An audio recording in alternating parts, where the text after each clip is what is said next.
My channel. This is Business and Beyond, and my name is Jennifer. I love all things business and money. So here we'll be talking about different tips, tricks, and resources that will ultimately help you do business better. So if that is something that you're interested in, make sure you like and subscribe. Today's video, we'll be talking a little bit about the difference between revenue and profit. Sometimes people use these terms interchangeably, but they are not the same thing at all. So revenue is money that you make when you have a sale from a good or a service in your business. So you have something for sale, you have a customer, pay your price for it, you have now made revenue.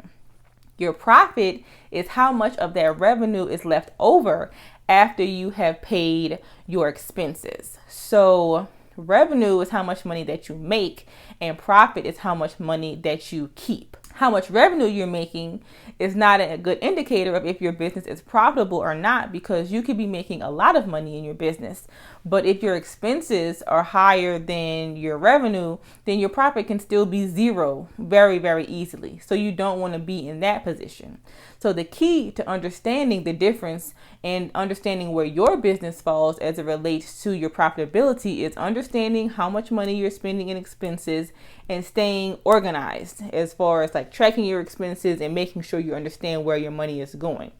So some expenses that you want to make sure that you are looking at, first of all, your fixed expenses. These are your expenses that typically do not change. You pay the same amount every month, or if you pay the same amount every year, regardless of how much money your business makes. So if you make $0 one day, if you make $1,000 the next day, the cost of your fixed expense does not change. So an example of this would be maybe like a website hosting fee. So you may be paid $30 a month to host your website.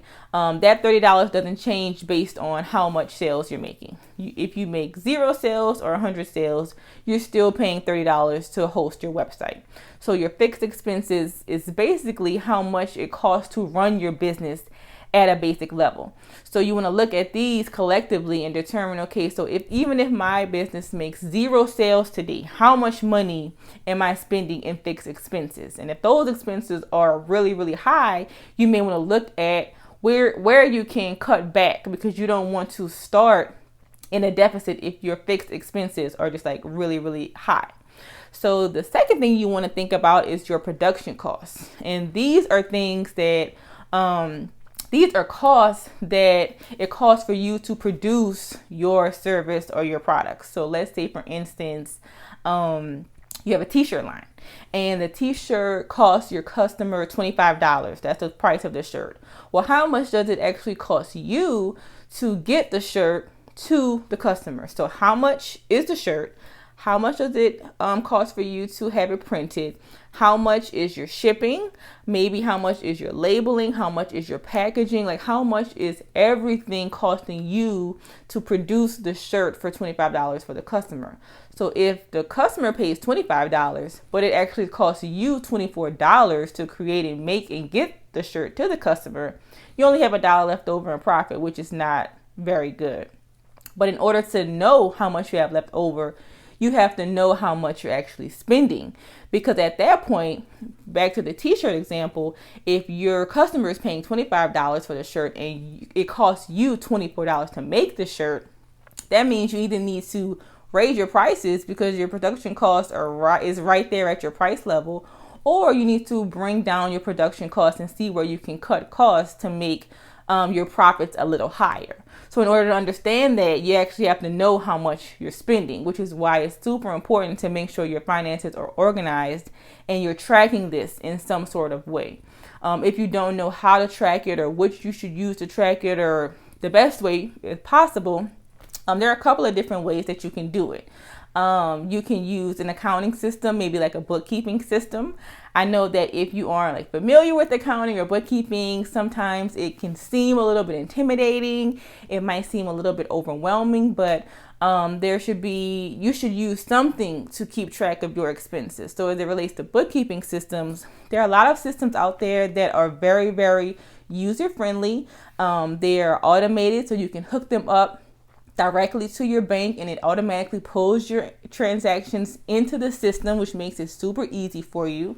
There's QuickBooks, there is Xero, Wave. There are a lot of different ones out there that you can choose from, and they're very, very user friendly. So you definitely maybe want to look into one of those. If you're not tech savvy and prefer to do maybe pen and paper, you can use a paper planner. So I know some people that actually do that and write down what they're spending their money on, write down the amount of money that they're spending, and keep a track of it that way via paper planner. Also, something that I've done in the past is I've used Excel. So if you are Excel savvy, you can create a Excel spreadsheet and list out, all of your transactions and how much you paid for it. And you can look at it that way as well. You just have to determine which way will suit your needs best, because I can say, well, I believe that you should use QuickBooks, or you should use this, you should use that, but it doesn't make any sense to kind of download it and get the system if you know in your mind that you're not going to actually use it. So the best way to do it is really whichever way you are going to get it done, and get it done consistently. You just have to find out which way works best for you. So understanding those fixed expenses, making sure you're understanding what your production costs are, keeping your finances organized, and tracking those expenses in some sort of system. All of these things are going to be key things that you want to do to make sure you understand where your business lies as relates to if your business is profitable or not. So I hope that you've learned something today, guys. I hope that this was helpful. If you have any questions, feel free to put them in the comments. You can send me an email. You can send me a DM on Instagram. I would love to help you out any way that I can. But until then, I will see you guys in the next video. Bye-bye.